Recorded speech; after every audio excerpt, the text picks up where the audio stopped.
नमस्कार दोस्तों, कैसे हैं आप लोग। स्वागत है आप लोगों का हमारे चैनल कृपा सिंधु पे।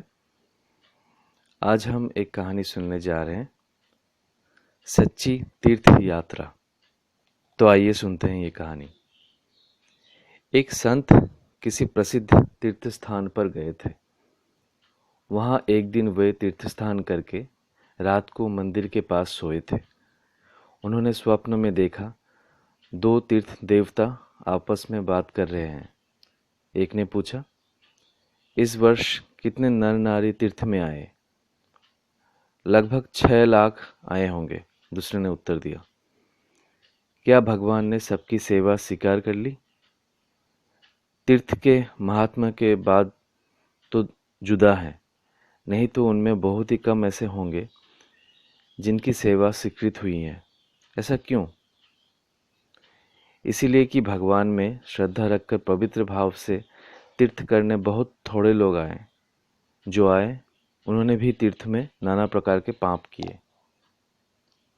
कोई ऐसा मनुष्य कोई ऐसा भी मनुष्य है जो कभी तीर्थ नहीं गया, परंतु जिसको तीर्थों का फल प्राप्त हो गया और जिस पर प्रभु की प्रसन्नता बरस रही हो। कई होंगे, एक का नाम बताता हूँ, वो है रामू। यहाँ से बहुत दूर केरल देश में रहता है। इतने में संत की नींद टूट गई। उन्हें बड़ा आश्चर्य हुआ और इच्छा हुई केरल देश में जाकर भाग्यवान रामू का दर्शन करने की। संत उत्साही और दृढ़ निश्चयी तो होते ही हैं। चल दिए और बड़ी कठिनता से केरल पहुंचे। पता लगाते लगाते एक गांव में रामू का घर मिल गया। संत को आया देख वो बाहर आया। संत ने पूछा, क्या करते हो भैया।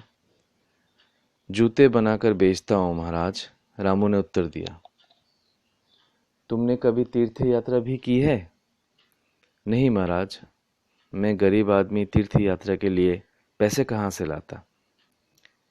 तीर्थ का मन तो था परंतु जा नहीं सका। तुमने और कोई बड़ा पुण्य किया है। ना महाराज, मैं गरीब पुण्य कहाँ से करता। तब संत ने अपना सपना सुनाकर उससे पूछा, फिर भगवान की इतनी कृपा तुम पर कैसे हुई। भगवान तो दयालु होते हैं, उनकी कृपा दिनों पर विशेष होती है। इतना कहते कहते वो गदगद हो गया। फिर बोला, महाराज, मेरे मन में वर्षों से तीर्थ यात्रा की चाह थी। बहुत मुश्किल से पेट को खाली रख रख कर मैंने कुछ पैसे बचाए थे। मैं तीर्थ यात्रा के लिए जाने वाला ही था कि मेरी स्त्री गर्भवती हो गई। एक दिन पड़ोसी के घर से मेथी की सुगंध आई। मेरी स्त्री ने कहा, मेरी इच्छा है मेथी का साग खाऊं। पड़ोसी के यहाँ बन रहा है, जरा मांग लाओ। मैंने जाकर साग मांगा। पड़ोसिन बोली, ले जाइए, परंतु है ये बहुत अपवित्र। हम लोग 7 दिनों से सबके सब भूखे थे, प्राण जा रहे थे। एक जगह एक मुर्दे पर चढ़ाकर साग फेंका गया था, वहीं मेरे पति बीन लाए, उसी को मैं पका रही हूँ। रामू फिर गदगद होकर कहने लगा। मैं उसकी बात सुनकर कांप गया। मेरे मन में आया, पड़ोसी 7 7 दिनों तक भूखे रहें और हम पैसे बटोर कर तीर्थ यात्रा करने जाएं। ये तो ठीक नहीं है। मैंने बटोरे हुए सब पैसे आदर के साथ उनको दे दिए। वो परिवार अन्न वस्त्र से सुखी हो गया। रात को भगवान ने स्वप्न में दर्शन देकर कहा, बेटा, तुझे सब तीर्थों का फल मिल गया, तुझ पर मेरी कृपा बरसेगी। महाराज, तब से मैं सचमुच सुखी हो गया। अब मैं तीर्थ स्वरूप भगवान को अपनी आंखों के सामने ही निरंतर देखा करता हूँ और बड़े आनंद से दिन कट रहे हैं। रामू की बात सुनकर संत रो पड़े। उन्होंने कहा, सचमुच तीर्थ यात्रा तो तैने ही की है। समाप्त।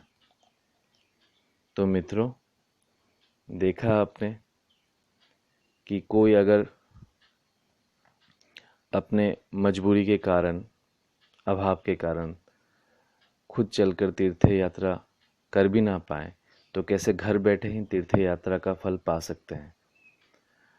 अपने ज़रूरत के साधनों से भी, स्वल्प साधनों से भी अगर किसी और की और ज़रूरतमंद की ज़रूरत पूरी की जाए तो भगवान प्रसन्न होते हैं और घर बैठे ही सारे तीर्थ यात्रा के फल प्रदान करते हैं।